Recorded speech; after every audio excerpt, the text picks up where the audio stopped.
Shalom Bapak Ibu, saudaraku yang kekasih di dalam nama Tuhan, baik yang ada di tempat ini maupun yang ada di rumah. Berhubung keadaan pandemi yang semakin memburuk, maka untuk sementara ibadah dilakukan secara online. Biarlah setiap kita senantiasa selalu berdoa kepada Tuhan supaya keadaan kembali membaik. Haleluya. Terima kasih Tuhan. Puji Tuhan. Marilah kita mulai ibadah kita saat ini. Kita masuk dalam hadirat Tuhan.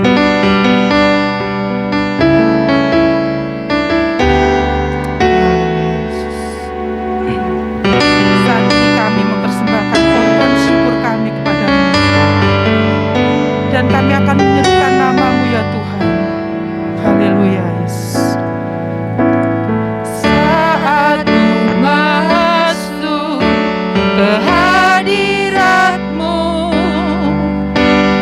ku tersungkur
Benar Tuhan, Engkau Allah yang baik bagi setiap kami Tuhan. Anak-anak-Mu yang rindu untuk beribadah kepadamu Tuhan. Saat ini kalau kami ada, sebagaimana kami ada, itu semua karena kasih kemurahan-Mu di dalam kehidupan kami Tuhan. Saat ini kami datang untuk menyembah Engkau Tuhan, karena hanya Engkau yang layak untuk kami sembah dan kami muliakan. Terpujilah Engkau Bapa. Kau mengurapi setiap kami, anak-anak-Mu yang ambil bagian Tuhan dalam pelayanan. Biarlah Engkau sendiri yang beracara dari awal, pertengahan hingga akhirnya. Kami serahkan hanya ke dalam tangan kuasa Tuhan.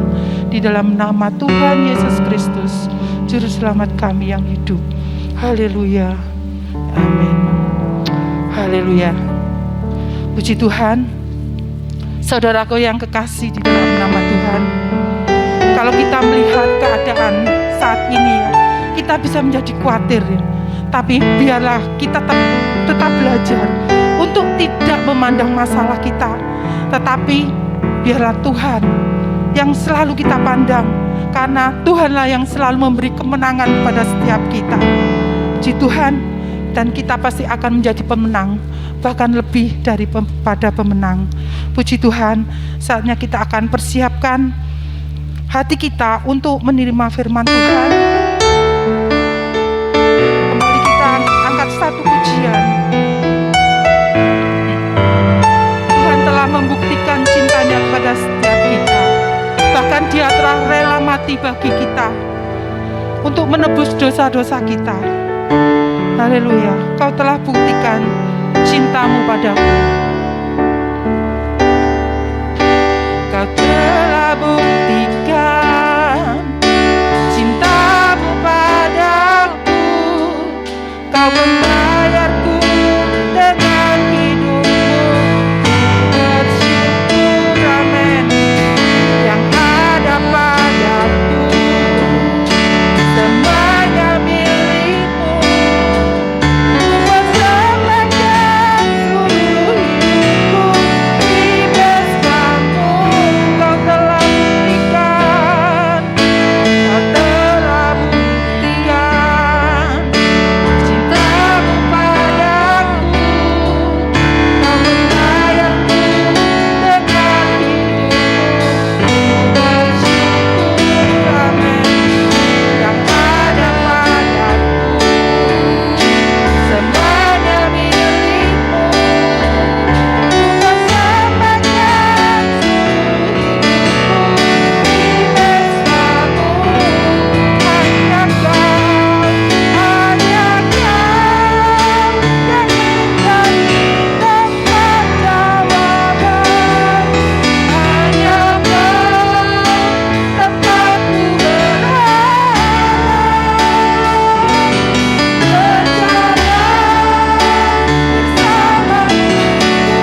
dapat menjadi dupa yang harum di hadapan Kau Bapa. Segala apa yang telah kami lakukan Tuhan, itu semua kami kembalikan ke dalam tangan-Mu Bapa. Urapan-Mu mengalir, hadirat-Mu turun, melingkupi setiap umat-Mu pada masa-masa ini Tuhan. Biarlah apapun yang terjadi, keadaan situasi yang kami hadapi Tuhan, ajar kami untuk tetap kami siap dalam segala situasi apapun Bapa. Urapi hamba-Mu, pakai hamba-Mu. Setiap perkataan yang akan hamba-Mu sampaikan, biarlah itu dapat menjadi berkat bagi setiap anak-anak-Mu yang mendengarnya, khususnya bagi setiap jemaat-Mu yang sekarang lagi menghadapi karantina mandiri. Setiap jemaat Bapa, hanya dalam nama Tuhan Yesus Kristus, seluruh ruangan ini kami serahkan ke dalam tangan-Mu. Engkau yang bekerja dan Engkau yang beracara. Haleluya, amin. Terima kasih, Tuhan memberkati. Hal yang luar biasa, hal yang mengejutkan. Ini hal yang kedua kita hadapi untuk kebaktian online. Rasanya nggak enak, rasanya aneh, tetapi itulah yang harus kita lakukan, yang harus kita kerjakan supaya kita bisa mengikuti setiap peraturan-peraturan yang telah dilakukan selama kita masih di dunia, selain dari kita mengikut peraturan yang daripada Tuhan. Amin. Sehat semua Bapak Ibu, khususnya yang di rumah saat ini, yang lagi nonton, yang lagi ikut acara kebaktian ini. Dimanapun kita berada, kuasa Tuhan bekerja. Dan kita tetap berdoa supaya apa yang kita alami khususnya di Kota Lumajang ini dapat reda sampai target yang akan dicapai. Saya nggak panjang lebar, saya akan membagikan apa yang saya dapat. Firman Tuhan yang saya akan bagikan adalah minta tolong ketika saya lagi burn out. Apa itu sih burn out? Ketika saya lagi lemah, ketika saya lagi lelah, saya membutuhkan bantuan. Dan saya mau jelaskan bahwa apa sih artinya itu burn out. Burn out adalah suatu kondisi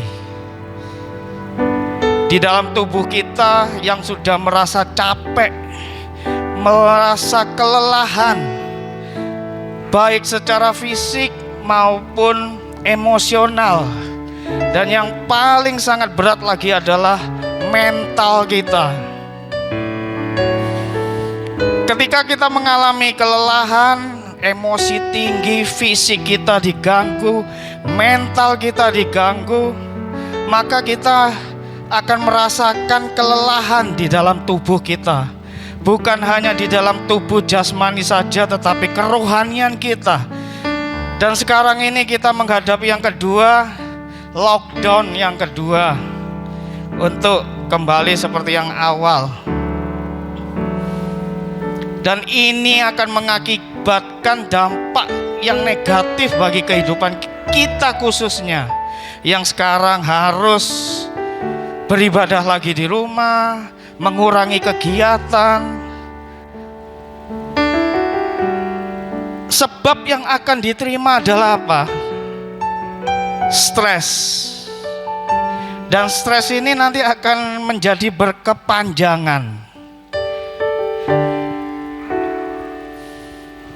Kondisi ini akan dilakukan banyak hal. Kenapa kita akan mengalami emosional yang tinggi, fisik kita akan menjadi lemah, mental kita akan menjadi lemah. Maka ya itu tadi saya katakan bahwa kita akan merasa lelah, capek, bosan, tidak ada gairah lagi.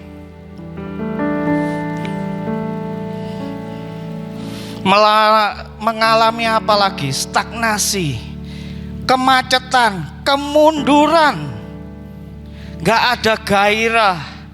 Apalagi yang paling parah, kalau saya mau katakan, gak punya motivasi lagi. Ini yang paling parah. Kalau orang sudah gak punya motivasi, gak tahu lagi apa yang mau dilakukan. Dan saya mau katakan, kalau sebagian saya udah menyampaikan kondisi negatif kita, maka kabar baiknya apa? Yang saya mau katakan adalah Tuhan tidak pernah menghendaki kita untuk mengalami burnout atau apa? Kelelahan.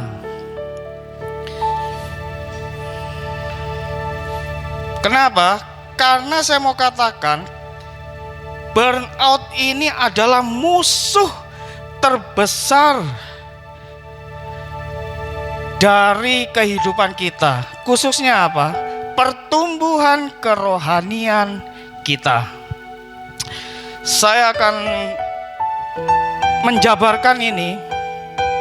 Apa saja sih gejala-gejala yang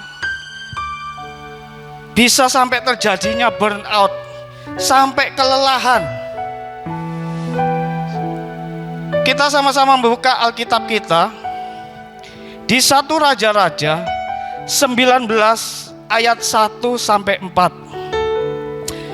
Enggak ada bantu buka Alkitab ya. Saya akan bacakan, Bapak Ibu di rumah menyimak. 1 Raja-Raja 19 ayat 1 sampai yang keempat. Elia ke Gunung Horeb ketika Ahab memberitahukan kepada Isabel segala yang dilakukan Elia dan perihal Elia membunuh semua nabi itu dengan pedang. Maka Isabel menyuruh seorang suruhan mengatakan kepada Elia, beginilah kiranya para Allah menghukum aku, bahkan lebih lagi daripada itu, jika besok kira-kira pada waktu ini aku tidak membuat nyawamu sama seperti nyawa salah seorang dari mereka itu. Maka takutlah ia lalu bangkit dan pergi menyelamatkan nyawanya. Dan setelah sampai ke Beersheba yang termasuk wilayah Yehuda, ia meninggalkan bujangnya di sana. Ayat yang keempat. Tetapi ia sendiri masuk ke padang gurun sehari perjalanan jauhnya, lalu duduk di bawah sebuah pohon arar.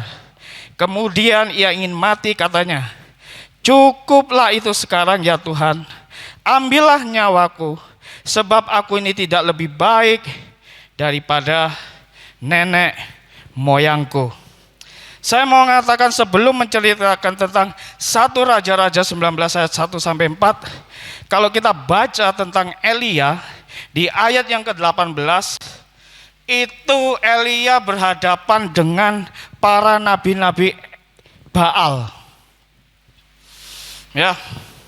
Ketika pertama kali di ayat 18 dia menceritakan tentang berhadapan dengan nabi-nabi Baal. Sama-sama menyediakan kayu untuk dibakar, tetapi nggak boleh bawa korek api. Tunggu mujizat daripada Tuhan. Untuk apa? Sebagai mezbah korban bakaran. Dan disitulah terjadi Elia dengan Nabi Baal melakukan hal spiritual ini. Dan bahkan waktu itu Elia sempat mengejek para nabi-nabi Baal ini. Kok kayunya ini nggak kebakar, nggak ada reaksi.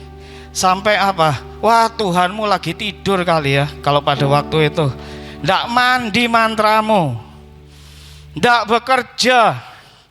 Akhirnya apa? Giliran Elia, dia nggak memakai apa-apa, bahkan disuruh kayu itu disiram sama air.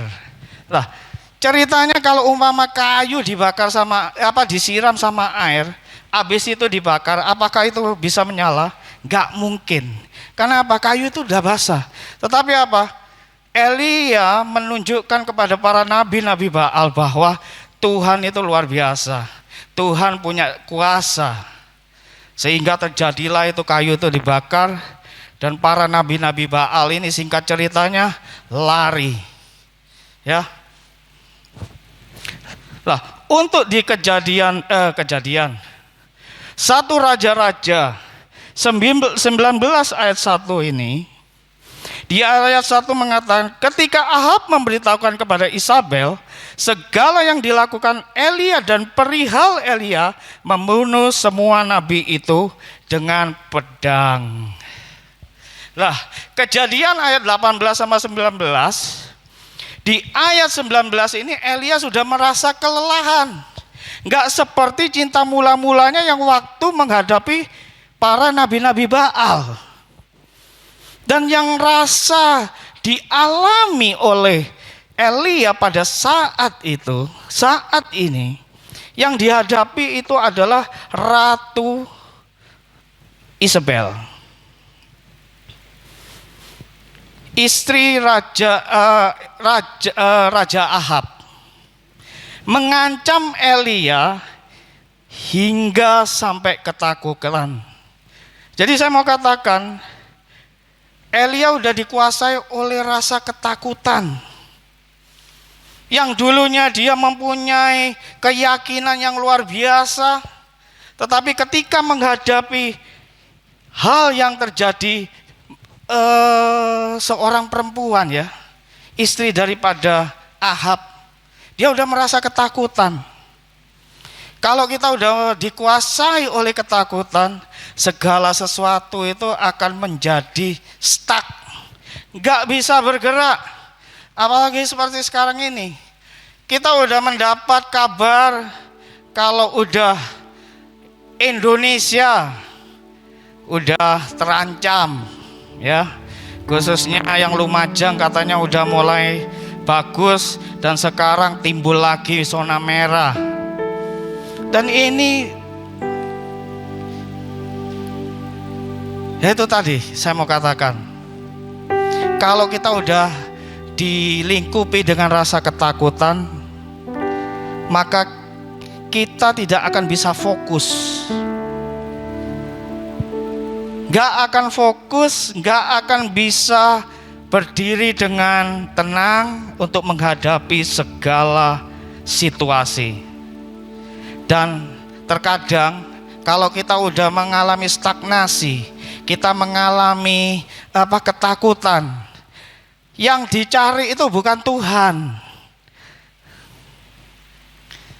Yang dicari itu tetangga kanan, tetangga kiri, keluarga, orang yang bisa dicari informasi. Karena apa? Hidupnya udah ketakutan dan udah melupakan apa? Tuhan. Tuhan yang telah menjagai kita, Tuhan yang telah memberkati kita, Tuhan yang telah memberikan mujizat kepada kita. Karena apa? Yaitu tadi,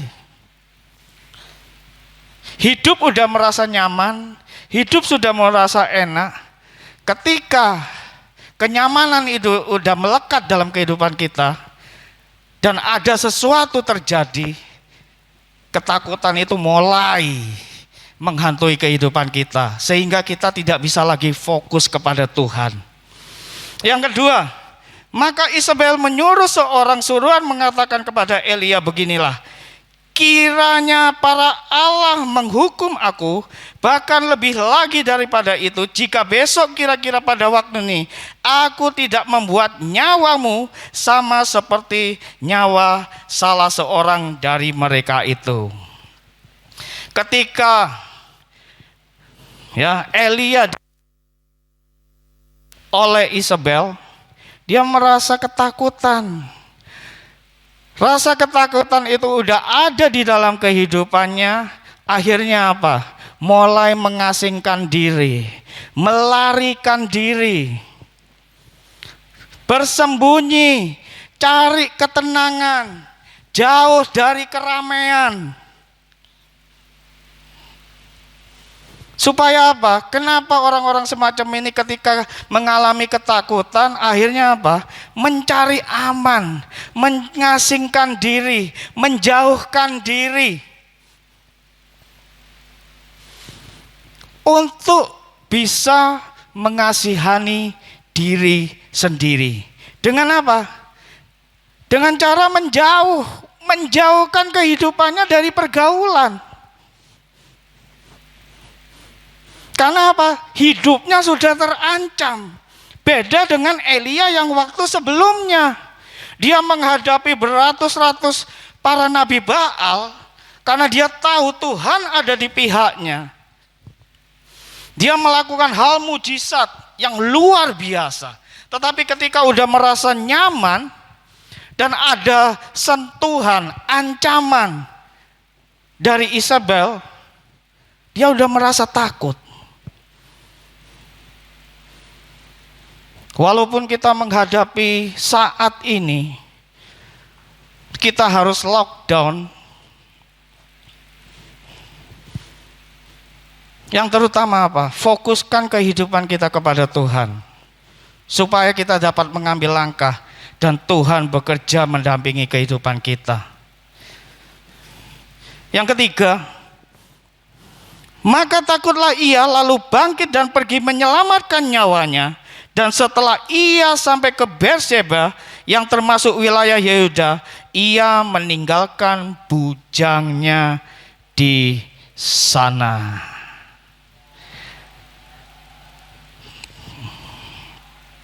Gejala kelelahan yang terjadi dalam kehidupan pribadi khususnya anak-anak Tuhan adalah, yang ketiga adalah mengambil keputusan yang salah berdasarkan perasaan. Biasanya perasaan ini yang banyak dimiliki oleh wanita. Kalau laki-laki kadang nggak punya perasaan. Wanita mainnya main perasaan, kesenggol titik, kroso, ya.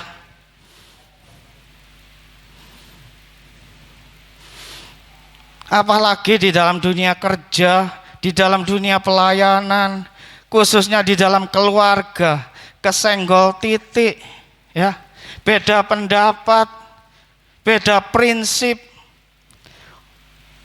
Kalau gejala burnout ini udah masuk dalam kehidupan kita, khususnya perasaan kita, akhirnya yang terjadi apa?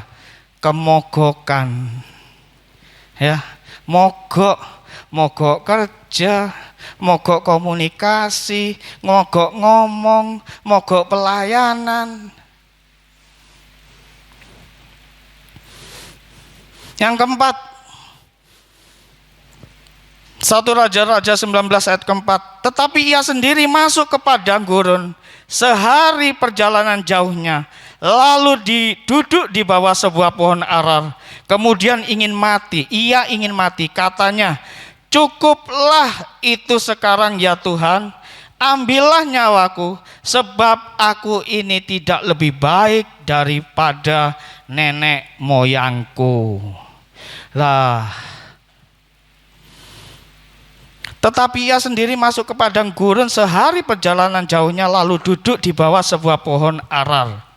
Kemudian ia ingin mati. Udah susah, udah lelah, udah ketakutan, ya. Terus mengasingkan diri, ngambil keputusan salah. Terus nggak dapat ngontrol emosinya lagi, larinya ke padang gurun. Padang gurun itu kan panas, kering. Terus cari pohon ara, duduk di bawahnya, bahkan mau bunuh diri.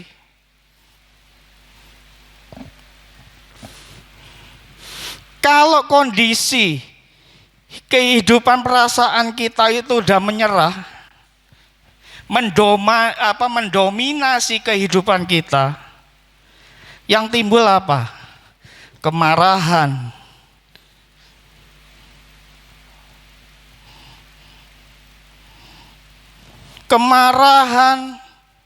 ya, dengki, benci. Akhirnya apa? Jadi sedih. Dan ini akan mengarah kepada apa? Keinginan untuk lari dari masalah. Orang setiap punya tantangan, rintangan, cobaan dalam pekerjaan, rumah tangga, pelayanan. Kalau yang namanya udah nggak bisa mengontrol diri, mengontrol emosi, maka namanya orang emosi itu yang timbul, yang keluar apa? Marah. Kalau sudah marah, nggak ngontrol, yang keluar itu apa? Kata-kata yang nggak memuaskan, nggak membangun. Dan itu akan menjadi timbul masalah. Saya punya ponakan, dia sekolah di SMK, mau masuk sekolah negeri nggak bisa karena udah kelas 1. Akhirnya dia ngambek sama neneknya karena kok nggak ada bantuan. Kita udah ngobrol-ngobrol semuanya, nggak diangkat. Ditelepon diangkat, ngobrol dimatiin. Akhirnya istri saya turun tangan. Istri saya turun tangan, ngobrol-ngobrol, iya. Masih gitu juga. Tanya orang tuanya, kenapa nenek? Iya. Anak ini mau masuk SMA supaya bisa mengikuti ujian untuk sekolah ke Jepang. Oh, kayak gitu tujuannya. Karena kalau sekolah di SMK mau masuk ke Jepang, Universitas Jepang itu nggak bisa, harus dari SMA. Ya udah, dicariin ini dan lain sebagainya. Lah, sudah ngobrol-ngobrol nggak kasih kabar, akhirnya dengan tanda kutip karena nggak memenuhi hasratnya, keinginannya, yang diingini, yang dituju, hasratnya nggak tercapai, sehingga apa? Timbul emosi. Kalau orang sudah emosi, nggak berpikiran positif, apa yang ada di pikiran, di hati itu keluar dari mulutnya, sehingga apa? Terjadilah suatu permasalahan. Dan ini yang sering terjadi dalam kehidupan, gejala-gejala yang ada dalam kehidupan kita. Yang kelima, 1 Raja-Raja 19 ayat yang ke-10 saya akan bacakan. Jawabnya, aku bekerja segiat-giatnya bagi Tuhan Allah semesta alam, karena orang Israel meninggalkan perjanjianmu, meruntuhkan mezbah-mezbahmu, dan membunuh nabi-nabimu dengan pedang. Hanya aku seorang dirilah yang masih hidup, dan mereka ingin mencabut nyawaku. Yang kelima ini merasa dirinya bahwa apa yang telah dilakukan adalah sia-sia. Ini banyak terjadi di dalam keluarga, di dalam pelayanan, di dalam berkomunitas, di dalam pekerjaan. Merasa sudah melakukan banyak, tetapi oleh pimpinan, oleh tim, oleh grup diabaikan, dianggap enggak sejalan. Akhirnya apa? Merasa dirinya sudah sia-sia. Padahal saya mau katakan, hasil yang telah dilakukan, yang telah diusahakan, dia sudah melakukan dengan maksimal. Dan terkadang apa yang telah kita lakukan itu cenderung kita bebankan kegagalan tersebut itu pada diri kita sendiri. Dan merasa dirinya gagal, nggak berguna. Ini saya lihat di dalam dunia nyata, kehidupan sehari-hari, bahkan di dalam gereja yang banyak terutama. Merasa diabaikan, merasa nggak digubris, nggak dikunjungi, ditegur, akhirnya apa? Kecewa. Saya udah ngelakuin banyak, tapi masih dianggap seperti ini. Sia-sia dong kerjaan saya. Lah ini yang menimbulkan gejala apa? burnout, lelah, males mau ngelakuin lagi. Yang keenam,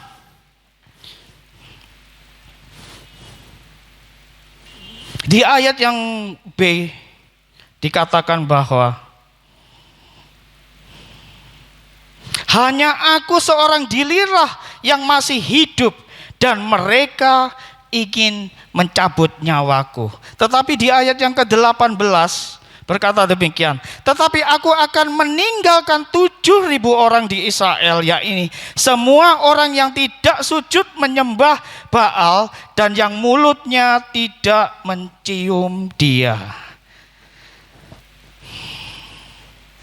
Yang keenam adalah gejala-gejala burnout ini adalah apa? Cara pandang yang berubah.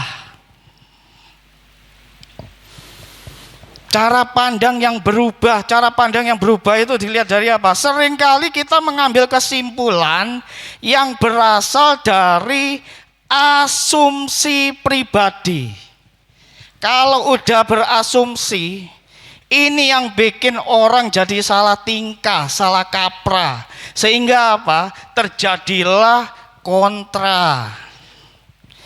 Asumsi saya begini, perkiraan saya begini, harusnya begini. Tetapi nggak sesuai, nggak sejalan. Sehingga apa? Asumsi-asumsi yang ada di dalam pikiran kita ini mengganggu. Sehingga berakhir dengan apa? Berbagai asumsi yang seharusnya belum tentu benar. Saya rasa Bapak Ibu di rumah khususnya tahu maksud saya, dan kita ada di bagian ini. Dari dari yang pertama sampai yang keenam ini tadi saya katakan, apakah Bapak Ibu ada masuk di dalamnya? Kalau masih ada, datang sama Tuhan. Tetapi saya Bapak Ibu Saudara nggak perlu khawatir. Karena apa? Ada solusinya. Bagaimana cara mengatasi burnout, Pak? Kelelahan dalam melayani, kelelahan dalam berbagai pekerjaan komunitas hubungan. Caranya gampang. Matius 11 ayat 28. Mari kita buka Alkitab kita masing-masing di rumah. Matius 11 ayat yang ke-28.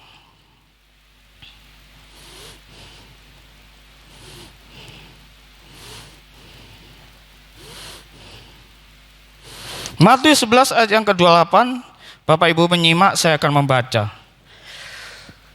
Marilah kepadaku semua yang letih lesu dan berbeban berat, aku akan memberi kelegaan kepadamu.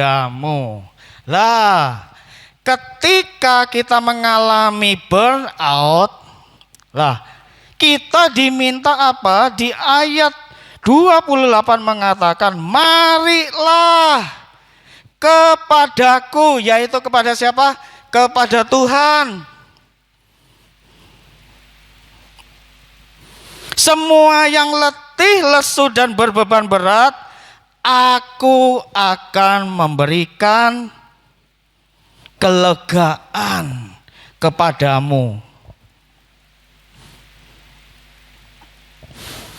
Ketika kita letih, lesu, berbeban berat, datang kepada Tuhan, maka Tuhan akan merangkul kita. Tuhan akan memberikan kelegaan. Itu apa ya? Kalau saya mau katakan lega, berarti beristirahat, duduk sejenak, tenang sejenak, beristirahat. Kadang-kalanya ada orang pelayanan setelah menghadapi beban berat, merasa capek, letih, lesu, akhirnya apa? Perlu istirahat. Jadi ketika kita mengalami burnout, caranya adalah datang kepada Tuhan. Bukan datang kepada teman, bukan datang kepada tetangga, tetapi datanglah kepada Tuhan. Matius 11 ayat 28 mengatakan demikian. Dan yang kedua, bagaimana cara untuk mengatasi burnout. Matius 11 ayat yang ke-29. Pikulah kuk yang kupasang dan belajarlah kepadaku, karena aku lemah lembut dan rendah hati, dan jiwamu akan mendapatkan apa? Ketenangan. Pikulah kuk yang kupasang dan belajarlah kepadaku. Tahu nggak artinya kuk? Kuk itu kayak kayu. Pernah ngeliat sapi ya, kalau lagi brojol sawah, ada 2 sapi, di punggungnya itu ada kayu. Lah itu beban yang harus sapi bawa. Kenapa kok dikasih kuk itu di punggungnya sapi itu? Supaya apa? Berjalan bersamaan. Enggak satunya cepat, enggak satunya lambat. Jalannya sama-sama. Itulah gunanya kuk. Karena dikatakan apa? Ketika kita memasang kuk itu di dalam kehidupan kita, maka Tuhan akan memimpin kita. Yaitu apa? Karena apa? Tuhan mengatakan apa? Aku ini lemah lembut, rendah hati. Jadi kita dipakein Tuhanku itu supaya kita itu lemah lembut dan rendah hati. Sehingga apa? Ketika kita belajar dari ketaatan Tuhan, contoh perilaku yang Tuhan berikan kepada kita, kita akan dapat apa? Mendapatkan ketenangan. Jadi baik itu di pelayanan, di dalam keluarga, di dalam pekerjaan, harus ditanggung bebannya itu sama-sama. Berjalan berdampingan dengan Tuhan. Untuk apa? Untuk berjalan ke arah yang sama dengan yang Tuhan tuju. Kenapa? Ketika kita mau memakai kuk yang Tuhan berikan kepada kita, maka kita akan dipimpin jalan kita oleh Tuhan. Enggak jalannya sendiri, enggak kemauannya sendiri. 1 Petrus 5 ayat 7. 1 Petrus 5 ayat yang ke-7. Serahkanlah segala kekhawatiranmu kepadanya, sebab Ia yang memelihara kamu. Kita udah ikut Tuhan, kita sudah jadi anak Tuhan, tetapi kita masih belum mau menyerahkan kehidupan kita sama Tuhan. Takut mati, khawatir nggak bisa makan, khawatir ini, khawatir itu. Nanti main musiknya cocok enggak ya? Nanti saya bawa firman ini enggak ya? Nanti suami saya ini enggak ya? Bos saya ini enggak ya? Khawatir. Sedangkan 1 Petrus 5 ayat 7 mengatakan bahwa serahkanlah segala kekhawatiranmu kepadanya, kepadaku yaitu Tuhan, sebab Ia yang memelihara kamu. Tetapi buktinya nyatanya masih orang takut, khawatir. Orang Kristen ini, saya nggak ngomong jemaat, terkadang saya khawatir juga. Karena saya nggak mau mengikuti apa yang Tuhan mau jalannya sendiri. Mikul sendiri, nggak mau kerja sama-sama. Ayat selanjutnya, Mazmur 55 ayat 22. Saya ajak supaya lebih jelas lagi. Mazmur 55 ayat yang ke-22. Firman Tuhan mengatakan demikian. Mazmur 55 ayat yang ke-22. Mulutnya lebih licin dari mentega, tetapi ia berniat menyerang. Perkataannya lebih lembut dari minyak, tetapi semuanya adalah pedang terhunus. Nah ini saya ngelihat kalimat ini kadang banyak dipakai anak-anak Tuhan. Sudah jadi anak Tuhan tapi masih seperti ini. Karena itu tadi, mau memikul kuknya sendiri, nggak mau berjalan berdampingan dengan apa yang Tuhan mau. Jadi ketika mengalami hambatan, kelelahan, yang dicari bukan Tuhan. Kadang yang dicari gembalanya dulu. Yang dicari teman dekatnya, sohibnya dulu. Padahal yang menjaga semuanya tentang kehidupan kita itu Tuhan. Terakhir, ini benar-benar terakhir. Mazmur 23. Mazmur 23. Hari ini saya bawa ayat Alkitab banyak. Ayat 1 sampai ke 6. Bapak Ibu di rumah menyimak, saya yang membacakannya. Tuhan gembalaku yang baik. Mazmur Daud, Tuhan adalah gembalaku, takkan kekurangan aku. Ia membaringkan aku di batang yang berumput hijau. Ia membimbing aku ke air yang tenang. Ia menyegarkan jiwaku. Ia menuntun aku di jalan yang benar oleh karena namanya. Sekalipun aku berjalan dalam lembah kekelaman, aku tidak takut bahaya, sebab Engkau besertaku, gadamu dan tongkatmu, itulah yang menghibur aku. Engkau menyediakan hidangan bagiku di hadapan lawanku. Engkau mengurapi kepalaku dengan minyak, pialaku penuh melimpah. Kebajikan dan kemurahan belaka akan mengikuti aku seumur hidupku, dan aku akan diam di dalam rumah Tuhan sepanjang masa. Nah, ini bagaimana cara kita untuk mengatasi burnout? Jawabannya udah ada di Mazmur 23 ayat 1 sampai 6. Kita telah mendapatkannya, yaitu apa? Yang terutama, datanglah kepada Tuhan. Dan yang kedua adalah apa? Pikulah kuk yang Tuhan berikan dalam kehidupan kita. Bapak Ibu Saudara, saya tidak panjang lebar. Apapun yang terjadi dalam kehidupan kita, ya, burnout, kelelahan, capek, muak, kesel, sia-sia, merasa nggak dihargai, ya, berubah pikiran, perasaan, emosi yang tinggi, tukang marah-marah, tukang gosip, ya. Apa saja itu gejalanya? Atasilah dengan apa? Datang kepada Tuhan. Karena apa? Tuhan bilang, semua yang letih lesu dan berbeban berat, datanglah kepadaku, maka aku akan memberikan engkau kelegaan. Dan pikulah kuk yang kutaruh. Supaya apa?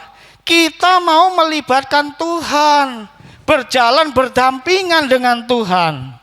Jawabannya yang kita terima adalah apa? Mazmur 23 ayat 1 sampai 6. Terima kasih, Tuhan memberkati. Saya berdoa kiranya dalam beberapa minggu ini apa yang kita alami semakin menurun, kondisi COVID ini di Lumajang khususnya, dan kita akan menerima perjamuan yang akan kita terima pada saat ini. Kita berdoa, Tuhan membukakan jalan, Tuhan memberikan keberanian, Tuhan memberikan kekuatan, Tuhan memberikan penghiburan, Tuhan memberikan mujizat supaya kita bisa kembali bersama-sama beribadah, dan terutama untuk semua kalangan masyarakat yang ada di seluruh muka bumi ini. Kita berdoa, terima kasih Tuhan, hamba-Mu selesai berbicara, tetapi Engkau yang melanjutkan apa yang menjadi rema dalam firman-Mu Tuhan, untuk dapat kami tangkap, untuk kami dapat kami rasakan. Karena apa Tuhan? Ketika kami merasakan, kami dapat mengetahui bahwa Engkau luar biasa di dalam kehidupan kami. Apapun yang terjadi Tuhan, berikan kami ketekunan, kekuatan, kesabaran, iman yang teguh, supaya kami dapat dimampukan. Hanya di dalam nama Tuhan Yesus Kristus kami berdoa dan mengucap syukur. Acara selanjutnya Tuhan, Engkau yang beracara dan Engkau yang memegang kendali semuanya ini. Berkati jemaat-Mu yang ada di rumah saat ini, Engkau memimpin, menjaga dan melindungi mereka. Dan berkati hamba-Mu yang memberitakan firman-Mu Tuhan, sehingga kelelahan itu tidak terjadi dalam kehidupan kami pribadi selepas pribadi, khususnya kami sebagai anak-anak Tuhan. Hanya di dalam nama Tuhan Yesus Kristus, haleluya, amin.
Mari Bapak Ibu, kita mau serahkan seluruh kehidupan, persoalan kita kepada Tuhan di hari pandemi saat ini yang makin mengganas. Kami tahu kalau Tuhan berjalan bersama kami, ada kemenangan. Saya minta musik untuk menyanyikan pujian. Serahkanlah seluruh hidupmu kepada Tuhan. Ada singer ikut membantu.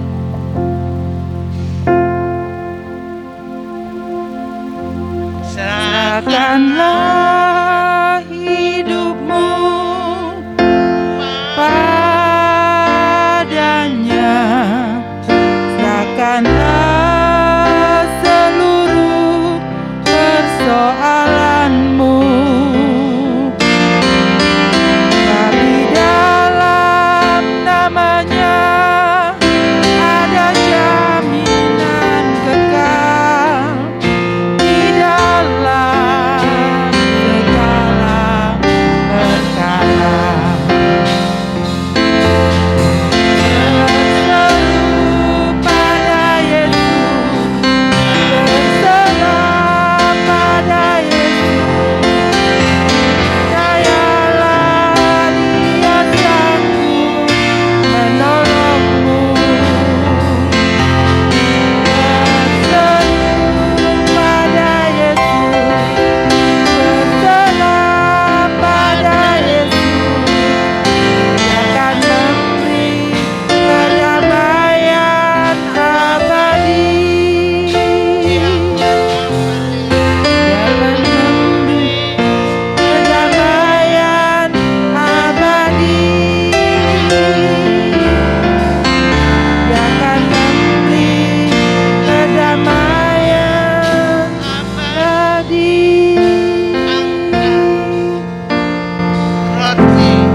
Dari kepala, karena kita tahu kita menghormati korban Kristus, karena bersama pengorbanan di Golgota, apa yang dia buat sudah selesai.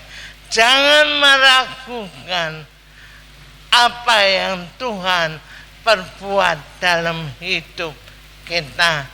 Firman Allah berkata, inilah tubuhku Setiap kamu makan, minum tubuh dan darahnya, engkau akan beroleh kemenangan. Amin.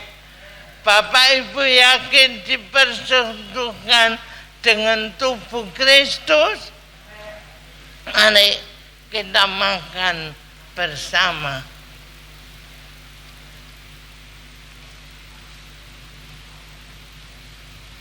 Kita angkat cawan lebih tinggi dari kepala. Kita menghargai seperti Musa meninggikan ular tembaga di padang gurun.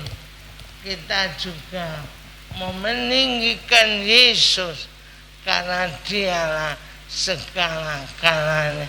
Yesus berkata, inilah darahku, darah perjanjian yang ditumpahkan banyak orang untuk pengampunan dosa. Bapak Ibu yakin engkau dipersatukan dengan darah Kristus? Mari kita minum dengan percaya dalam nama Yesus.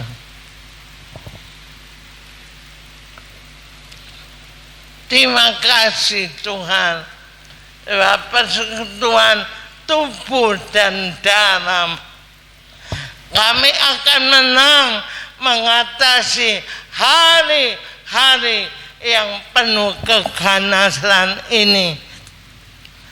Dalam virus corona yang merajalela, tapi kami percaya lewat pengorbanan Kristus, apa yang Tuhan kerjakan melalui salib itulah sudah selesai. Tidak ada satu yang membahayakan dalam diri kami, tetapi kemenangan, sukacita, keselamatan, pengampunan, kesembuhan itu menjadi bagian di dalam hidup kami. Kita angkat tangan kita bersama. Bapak, engkau melihat seluruh jemaatmu yang ada di rumah, di tempat ini. Apa yang menjadi beban dan masalah hidup kami hari-hari, ketakutan, kekhawatiran, kami serahkan semuanya di dalam nama Yesus, karena tidak ada nama lain di bawah kolong langit yang di dalamnya kami beroleh keselamatan. Berkat ilahi akan menyertai seluruh jemaatmu, baik yang di rumah, baik yang ada di rumah sakit. Kami percaya oleh kuasa bilurmu segala penyakit disembuhkan. Pergumulan kami dapat terselesaikan bersama Yesus.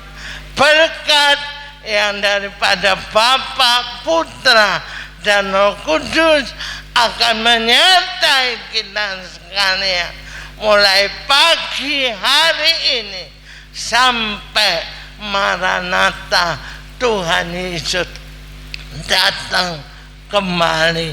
Yang percaya katakan amin. Selamat hari Minggu. Sekalipun kami lewat virtual, tapi kami percaya tidak mengurangi kuasa Tuhan bekerja dalam hidup kami. Selamat hari Minggu. Tuhan memberkati. Tetap jaga protokol kesehatan.